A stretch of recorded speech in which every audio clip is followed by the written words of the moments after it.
ආයුබෝවන් හැමෝටම. අද අපි හදන්න යන්නේ ඊටමත් වෘත්තීය මට්ටමේ ප්‍රොෆෙෂනල් සහ සම්පූර්ණයෙන්ම රෙස්පොන්සිව් හෝම් පේජ් එකක්. මේ සඳහා අපි ප්‍රධාන වශයෙන් Tailwind CSS පාවිච්චි කරනවා ස්ටයිලිං වලට.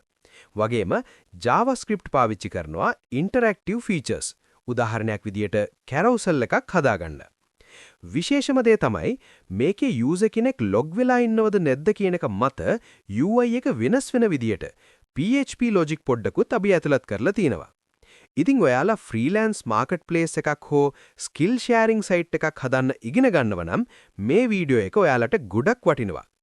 මුලින්ම අපි බලමු header.php එක. මෙතනදී අපි Tailwind වල sticky top 0 ක්ලාස් එක පාවිච්චි කරලා navigation bar එක scroll කරනකොට උඩින්ම රැඳවා ගන්නවා. මෙතන තියෙන විශේෂම දේ තමයි PHP පාවිච්චි කරලා අපි බලනවා user කෙනෙක් log වෙලා ඉන්නවද කියලා. එයා buyer කෙනෙක්ද නැත්නම් seller කෙනෙක්ද කියන එක අනුව header එකේ තියෙන icons, cart, notification සහ profile drop down එක වෙනස් වෙනවා. drop down එක වැඩ කරන්න අපි පොඩි JavaScript කෝඩ් එකක් ලියලා තියෙනවා style.display පාවිච්චි කරලා. දැන් අපි බලමු hero section එක. ඕනම වෙබ් අඩවියක මුලින්ම ඇසගැටෙන කොටස මේකයි.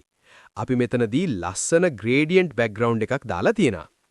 මෙතන තියෙන search bar එක සහ buttons වලට අපි hover.shadowlg වගේ classes දාලා තියෙන්නේ user experience එක වැඩි කරන්න. desktop view එකේදී content එක පැති දෙකකට බෙදන්න අපි grid calls 2 පාවිච්චි කරනවා. හැබැයි mobile එකේදී ඒක auto එකක් යටතේ එකක් පේන විදියට hidden md.block classes පාවිච්චි කරලා තියෙනවා. වීඩියෝ එකේ වැදගත්ම සහ සංකීර්ණම කොටස තමයි මේ carousel එක. සාමාන්‍යයෙන් carousel එකක් හදන්න plugins පාවිච්චි කරනවා. හැබැයි අපි මෙතනදී custom JavaScript එකක් ලියලා තියෙනවා. translate x කියන property එක පාවිච්චි කරලා තමයි අපි slide එක එහා මෙහා කරන්නේ. අපි logic එකක් ලියලා තියෙනවා desktop එකේදී cards 3කුත් mobile එකේදී එක card එකකුත් පේන විදිහට. ඒ වගේම තත්පර 5න් 5ට මේක auto slide වෙන්න set interval function එක පාවිච්චි කරලා තියෙනවා. මේ වගේ feature එකක් ඔයාලගේ project එකකට ලොකු වටිනාකමක් එකතු කරනවා. ඊළඟට අපිට තියෙනවා categories සහ stats section එක. මෙතනදී අපි icons වලට hover effects දාලා තියෙනවා. hover.scale 105 සහ transition transform පාවිච්චි කළාම ඒක ඉතාමත් smooth විදිහට පේනවා. stats section එකේදී active users, transactions වගේ දේවල් පෙන්වන්ගෙත් grid එකක් පාවිච්චි කරලා. මේ හැම තැනකදීම අපි responsive බව ගැන හිතලා md.gridcalls4 වගේ classes පාවිච්චි කරලා තියෙනවා. අවසාන වශයෙන් අපි testimonials, පාරිභෝගික අදහස් ඇතුළත් කරලා තියෙනවා. මේක වෙබ් අඩවියක විශ්වාසය ගොඩනගන්න උදව් වෙනවා. footer එකේදී අපි dark theme එකක් bg.gray900 පාවිච්චි කරලා links ටික ලස්සනට columns වලට බෙදලා තියෙනවා.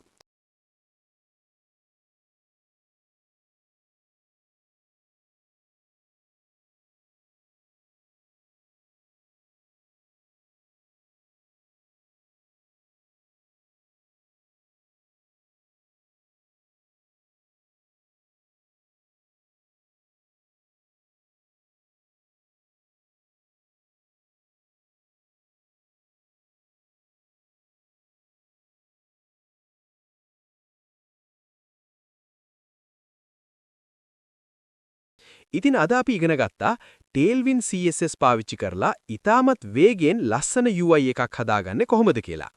ඒ වගේම JavaScript සහ PHP එකතු කරලා වෙබ් අඩවියක් ඩයිනමික් කරගන්න විදිහත් අපි කතා කළා.